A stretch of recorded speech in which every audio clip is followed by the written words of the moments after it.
समस्या है, कितनी मुश्किल है और देश के सामने खतरा है। अगर इतने समय के बाद भी इस देश के बहुसंख्यक लोगों को अगर यह पता नहीं है कि उनके सामने खतरा क्या है, तो इसका मतलब वो खतरे से लड़ने के लिए अब तैयार नहीं हो पाएंगे। यानी अब वक्त इस बात का नहीं है कि इस मंच पर खड़ा होकर के ये गिनवाया जाए कि संविधान खतरे में कैसे, संविधान कैसे भीतर से खोखला किया जा रहा। इसलिए अब वक्त आमने सामने की लड़ाई का है। और जो लोग भी इस आमने सामने की लड़ाई में, सीधी लड़ाई में रीढ़ के बिना खड़े हैं, ऐसे थोड़े और लोग भी पलटी मार के दूसरी तरफ चले जाएं, तब भी आश्चर्य न करिएगा, क्योंकि ये सही समय है। जिस को पलटी मार के उधर जाना है वो चला जाए। थोड़े से ईमानदार लोग अगर एक जगह बटेंगे तो वही संविधान को बचाने के लिए आएंगे। ये इम्तिहान की घड़ी हमारे लिए भी है और इस देश की जनता के लिए। क्या अब इस देश में हमें यह बताने की जरूरत है कि आज इस देश को स्कूल, कॉलेज, विश्वविद्यालय की जरूरत है, या इस देश में धार्मिक मसलों पर बहस करने की जरूरत है? मोबाइल न लग सकेगी। धर्म के व्यक्ति राजनीति कर रहे हैं और जिन्हें राजनीति करनी चाहिए वो धार्मिक काम कर रहे हैं। अगर देश के लोगों को लगता है कि अब इसके बाद भी लोकतंत्र सुरक्षित है, संविधान सुरक्षित है, तो हम जैसे लोगों का भाषण करने का कोई मतलब नहीं। दिल्ली के इस सभागार में खड़े होकर हमने सैकड़ों बार एक ही बातें दोहराई। सैकड़ों कार्यक्रम ऐसे वी द पीपल, पैगाम या देश के संविधान बचाने वाले संगठनों ने किया है। और आज इस बात को मैं कहना चाहता हूं, हम जिस फूले, अम्बेडकर, पेरियार, बिरसा मुंडा, जयपाल सिंह मुंडा को याद करते हैं, पसमानदा आंदोलन को याद करते हैं, अपनी विरासत को याद करते हैं, तो हम एक बार साफ कहते हैं कि वो लोग अपने मुश्किल वक्त में ऐसी लड़ाई लड़ गए कि हम उन्हें याद कर ले रहे। और अगर आज ऐसे वक्त में हम अपने हिस्से की लड़ाई नहीं लड़ पाए तो आने वाली पीढ़ियां हमें जरूर याद करेंगी, लेकिन इस रूप में याद करेंगी कि तुम्हारे सामने जब लड़ने का वक्त आया तो तुम पलटी मार रहे थे और इस बात का इंतजार कर रहे थे कि नेताओं के भरोसे लड़ी जाएगी लड़ाई, नेताओं के भरोसे लड़ी जाएगी। निश्चित रूप से कल्पना करिए कि अगर एक जुटता का एक माहौल बनता तो एक राज्यसभा में एक नेता खड़ा होकर बोलता है कि एक अकेला सब पर भारी। अब की बार 400 पार, अकेला नेता सब पर भारी है, उसे सीखने की जरूरत है। हमारे लोगों को मौका मिला तो उन्होंने विचारधारा को थोड़ा पीछे करके बाकी सबको खुश करने का काम किया। उन्हें जब मौका मिला तो उन्होंने भले सामने कहा था हम 2 करोड़ रोजगार प्रति वर्ष देंगे, 15 लाख देंगे, 100 स्मार्ट सिटी बनाएंगे, स्मार्ट गांव बनाएंगे, अच्छे दिन लाएंगे, बुलेट ट्रेन चलाएंगे। और लोगों का जब वोट ले लिया तो अपनी विचारधारा के लिए काम किया है और ईमानदारी से काम किया। उन्हें मंदिर बनवाना था और वही बनवाना था और देख के बनवा दिया। सीख सकते हैं तो ये बात सीखें, ये बात हमारे नेता भी सीखे, कार्यकर्ता भी सीखे। उनके लोग उनके साथ खड़े हैं जब वो किसी दलित को या किसी महिला आदिवासी को राष्ट्रपति बनाते हैं। मध्य प्रदेश में किसी ओबीसी यादव को ले जाकर के मुख्यमंत्री बना देते हैं और मुख्यमंत्री को उठा करके मार्गदर्शक मंडल में डाल देते हैं। यानी वो अपनी विचारधारा को लेकर के बिल्कुल स्पष्ट है। इसलिए मैं एक ही बात कहना चाहता हूं, बहुत सारे वरिष्ठ लोग हैं वो अपनी बात कहेंगे। हम लोग दिल्ली विश्वविद्यालय में पढ़ाते, 14 साल पढ़ाया और ऐसे ही सामाजिक न्याय और संविधान की बात करने के चलते उस नौकरी से निकालकर बाहर कर दिया गया।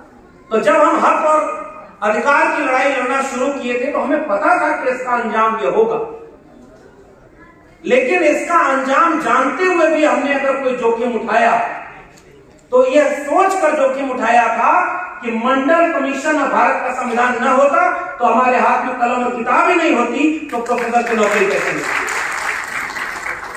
बहुत सारे प्रोफेसर लोग वहां बैठे हुए हैं, देश में बहुत सारे बुद्धिजीवी हैं, और सब लोग अगर अपनी जिम्मेदारी निभाने लगे तो फिर कौन संविधान को छेड़ सकता है। लेकिन हकीकत यह है कि इतने मुश्किल वक्त में आज कौन सा खतरा सामने नहीं है। रोज ईवीएम पर प्रेस कॉन्फ्रेंस कर रहे हैं हमारे साथी लोग, ईवीएम उनके हाथ में है, मीडिया उनके हाथ में है, सोशल मीडिया को वो कंट्रोल कर रहे हैं, उनके पास हजार संगठन है जो गांव तक पहुंच रहे हैं। हर मोहल्ले में भागवत कथा हो रही है, जिसका अंत इस बात से होता है कि जो राम को लाए हैं हम उनको लाएंगे, और राम भक्त इससे आहत नहीं होते। वो कभी नहीं कहने जाते कि नहीं नहीं ये गलत हो रहा है। उनके धर्म के मानने वाले लोगों ने कहा कि ये राजनीति हो रही है, लेकिन फिर भी उनको कॉन्फिडेंस है कि चुनाव वही जीतेंगे। लेकिन एक बात बताइए, अगर एक अकेला सब पर भारी था, उन्हें इस बात का कॉन्फिडेंस था कि वो अकेले लड़कर जीत लेंगे, तो गठबंधन तोड़ने की जरूरत क्या थी। वो कह देते दिल्ली से कि हमें इनकी जरूरत नहीं है, हम अकेले बिहार में लड़ेंगे और किसी को हमें अपने साथ लेने की जरूरत है। और वो भी ऐसे लोगों को जिन्होंने कहा था मिट्टी में मिल जाएंगे, जहर खा लेंगे, अब उनके साथ नहीं जाएंगे। लेकिन सत्ता के पास इतनी चीजें होती हैं जिससे वो आपको डरा ले, झुका ले और अपने में मिला ले। लेकिन एक बात याद रखिएगा, बाबा साहब डॉक्टर अंबेडकर जब लड़ रहे थे तो उनके खिलाफ भी उनके थोड़े से लोगों को खड़ा कर दिया गया, लेकिन उन लोगों का नाम कोई नहीं जानता। बाबा साहब डॉक्टर अंबेडकर आज भी संविधान बचाने की लड़ाई में शामिल। ज्योतिबा फूले, सावित्रीबाई फूले के ऊपर पत्थर फेंकने वाले, कचरे फेंकने वालों का नाम कोई नहीं जानता, लेकिन उसे झेलते लड़ते वाले आज भी हमारे आंदोलनों के नायक बनते हैं। तो इस बात को याद रखिएगा कि आज भी इस देश में बहुत सारे ऐसे नेता हैं जो ईडी और सीबीआई के सामने झुके नहीं, अपने चट्टान की तरह खड़े हैं कि हम कुछ भी हो जाएगा इनकी तरफ नहीं जाएंगे। ऐसे लोगों को न्यूनतम सहमति पर अधिकतम एकता बनाने का दौर। और मैं गुजारिश करके जा रहा हूं क्योंकि बाकी लोग भी अपनी बात कहेंगे। गुजारिश इस बात की, आज अगर हम यहां खड़े होकर के वही बातें दोहराएं, विश्वविद्यालय में आरक्षण खत्म किया जा रहा है, कैसे 13 पॉइंट रोस्टर आया, सबने मिलकर लड़ाई लड़ी, वापस हो गया। और अभी जब ही 22 जनवरी के बाद यूजीसी ने एक नोटिफिकेशन जारी किया कि डी रिजर्वेशन करेंगे, जितनी सीटें एससी एसटी ओबीसी के प्रोफेसर बनने की बचेंगी उनको अनरिजर्व बना देंगे ताकि उन पर सवर्ण प्रोफेसर नियुक्ति करें। और वो भी तब जब इस देश में 4% ओबीसी और अपने अनुपात से आधे से भी कम दलित और पिछड़े लोग प्रोफेसर बने। तो उनका एजेंडा क्लियर है। अब इस देश के लोगों का एजेंडा क्लियर होना चाहिए। अगर उन्हें मंदिर मस्जिद के नाम पर वोट देना है तो फिर इस देश में आप क्या लड़ाई लड़ेंगे और कैसे बचाएंगे। अगर स्कूल कॉलेज विश्वविद्यालय के नाम पर वोट देना होगा तब शायद हम थोड़ी बहुत लड़ाई लड़ करके कुछ बचाने की कोशिश करेंगे। और मैं जिस मोहल्ले में रहता हूं, एक बार वहां पर 11 भागवत कथाएं एक साथ हो गई और हर जगह धर्म का माहौल बनाया हुआ, और वहां पर उनके एजेंडे में वो काम पर लग गए हैं। और हमारे लोग अभी गांव गांव तक नहीं पहुंच पाए हैं कि अच्छा बचाना है तो कैसे बचाना। हमारे लोग कहते हैं कि इस पार्टी ने ये गलत किया हमारे साथ, उस पार्टी ने हमारे बहुजन आंदोलन को नुकसान पहुंचाया, इस नेता ने ये नुकसान पहुंचाया, उसने ये नुकसान पहुंचाया, और सब मिल करके किसी एक पार्टी को फायदा पहुंचा रहे हैं। वरना 85% कहने वाले लोग आज कहां सरकार में। और अगर इसको हम नहीं समझ पाए तो आप किस चीज की लड़ाई और किसके दम पर लड़ेंगे, मैं यही सवाल करना चाहता हूं। पाखंड और अंधविश्वास में अब इस देश को पूरी तरह डुबोया जा चुका है। मैं इलाहाबाद में पढ़ता था तो इलाहाबाद में एक बार कुंभ मेला लगा था। वहां पर एक आदमी, वहां सारे लोग जल चढ़ा रहे थे, तो वहां कहा गया कि यहाँ जल चढ़ाएंगे तो पितरों को मिल जाएगा जो लाखों किलोमीटर दूर पर है। वहां एक आदमी गया और वहीं से पूरब दिशा में मुंह करके जल चढ़ाने लगा। तो दूसरा आदमी आके पूछा कि भैया ये जल किसको चढ़ा रहे हो। तो उसने कहा आजमगढ़ में हमारा खेत है और वहां गेहूं में पानी नहीं भर पाए थे, वहीं पानी चढ़ा रहे हैं। तो उस आदमी ने कहा कि इलाहाबाद में पानी चढ़ा रहे हो, 250 किलोमीटर दूर तुम्हारे खेत में पानी कैसे जाए? तो कहा हमने देखा यहाँ 2.5 करोड़ किलोमीटर दूर पितरों को पानी यहीं चढ़ाने से पहुंच जा रहा है, तो हमारे खेत में पानी क्यों नहीं जाएगा? बहुत बढ़िया। ऐसे तर्क करने वाले लोग अब इस देश में या तो जेल में हैं या अब बोलना बंद कर चुके हैं। बहुत थोड़े से लोग हैं जो इस तरह की बातों को समझ और बोल पा रहे, क्योंकि अब हमारे गांव के लोगों को पता ही नहीं कि आरक्षण कैसे छीना गया। उनको पता ही नहीं कि इस देश में दलितों, पिछड़ों, आदिवासियों के साथ अन्याय क्या हुआ था। उन्हें चिंता ही नहीं कि उनके विश्वविद्यालयों में कितने प्रोफेसर बने बैठे हैं और प्रोफेसरों को कैसे निकाला जाए। हमें नौकरी से निकाल दिया गया। डॉक्टर रितु वहां आंदोलन कर रही हैं, उनको साजिश करके निकाल दिया गया। प्रोफेसर रतन लाल बैठे हुए हैं, आज तक इनका प्रमोशन नहीं हुआ। हमारे यहाँ जितने लड़ने वाले लोग हैं उनको नौकरी से निकाला जा रहा है और हम बचा नहीं पाए। तो सवाल 2-4 लोगों की नौकरी बचाने का नहीं है। हम भी जब लड़ रहे थे तो हमें पता था कि हमारी नौकरी चली जाएगी, मगर हमें इस बात का एहसास था कि हमारी नौकरी रहे या जाए, हमारा करियर बर्बाद हो या बच जाए, इससे ज्यादा बड़ा सवाल यह है कि इस देश का संविधान बचेगा या नहीं, और उसके लिए हमें लड़ाई करनी है। तो अगर 24 के बाद इस देश में संविधान नहीं बचा, तो जितने लोगों को लगता है कि मेरे कॉलर तक अभी आंच नहीं आ रही है, मेरी नौकरी सुरक्षित है, हमारा घर सुरक्षित है, तो हम बार बार एक बात कहते हैं, जलते घर को देखने वालों, फूस का छप्पर आपका है, आग के पीछे तेज हवा है, आगे मुकद्दर आपका है। उनके कत्ल पे मैं भी चुप था, मेरा नंबर अब आया, मेरे कत्ल पे आप भी चुप हो, अगला नंबर आपका। और अगर अब बिल्कुल समय नहीं बचा, मैं केवल एक आह्वान करके आपसे विदा लेना चाहूंगा। एक ही सूत्र है। लोग यह भी समझा रहे हैं कि ईवीएम हैक हो रही है, कोई जन आंदोलन खड़ा हो पाया क्या? लोग यह भी समझा रहे हैं कि विश्वविद्यालयों को पूरी तरह प्राइवेट हाथों में बेच दिया। लोग स्कूल, कॉलेज, विश्वविद्यालय बचाने आ रहे हैं क्या? जिले इलाही अभी कल भाषण दे रहे थे विद्यार्थियों को परीक्षा पर चर्चा। वह आदमी भाषण दे रहा है जिसका खुद का डिग्री संदिग्ध है। अभी तक क्लियर नहीं है कि कितना पढ़े हैं, 4वीं पास हैं या बीए एमए किए हैं, इंटायर पॉलिटिकल साइंस किए हैं, और उन पर कोई टिप्पणी नहीं करना चाहता। वहां बैठकर वो लोगों का भविष्य बनाने की बात करते हैं कि तुम्हारा कंपटीशन तुमसे है, विद्यार्थियों तुम इस देश के भविष्य हो, तुम्हें हम चर्चा करके बता रहे हैं कि पढ़ाई कैसे करनी चाहिए। और वही जिले इलाही इस देश में शिक्षा को पूरी तरह प्राइवेट हाथों में बेच चुके हैं।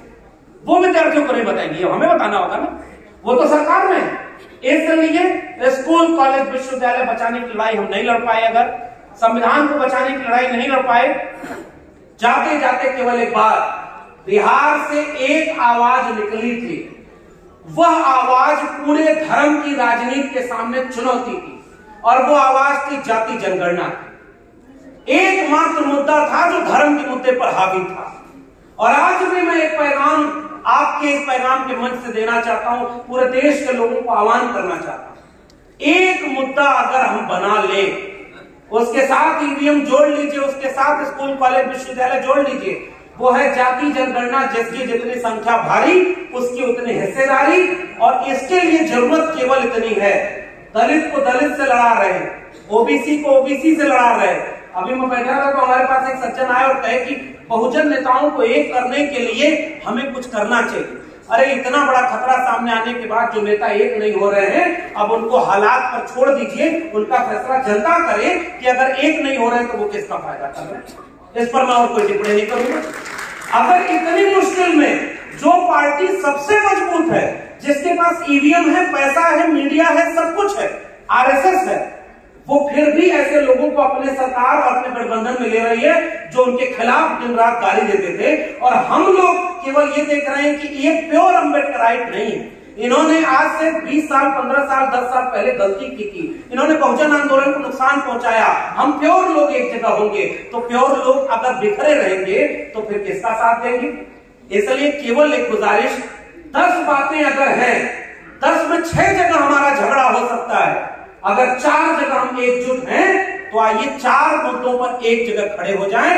अगर बचेंगे तो बाकी 6 मुद्दे बैठकर सुलझा लेंगे। अगर बचेंगे ही नहीं ये प्योर होने में कि 10 में 10 गुण मिल जाए तब हम एकजुट होंगे, तो फिर मुबारक हो आपके लिए 2024 का भारत इंतजार कर रहा है। मगर फिर ये ना कहिएगा कि आपको कोई समझाया नहीं, ये बात हमें और आपको भी समझनी है। और अपनी जाति बिरादरी से जिनको कहा गया कि वो नीची जाति का है, ये तो उनकी भाषा है ना, हमें उनके साथ गले में बाहें डाल करके अगर एकजुटता का संदेश समाज में दे, तो मुझे अभी भी एक यकीन बचा हुआ है, समाज एकजुट हो जाएगा तो वो दबाव नेताओं पर भी डालेगा कि आपको भी एकजुट हो जाना चाहिए। और नहीं एकजुट होते हैं तो इम्तिहान आपका है। मैं केवल एक गुजारिश करना चाहता हूं, जो इस देश में संविधान विरोधियों को सत्ता से उतारे उसके साथ खड़े हो जाइएगा। अगर संविधान बचेगा तो बाकी लड़ाई हम लड़ेंगे। बहुत बहुत धन्यवाद। मैं जब हमारे बड़े भाई प्रोफेसर लक्ष्मण यादव को सुनता हूं, उसके बाद मुझे लगता है कि अब बोलने का रह ही क्या गया, क्योंकि प्रोफेसर साहब हमने आपसे सीखा है आपकी वो बातें जो आप कहा करते थे कि जुल्म के इस साये में लब खोल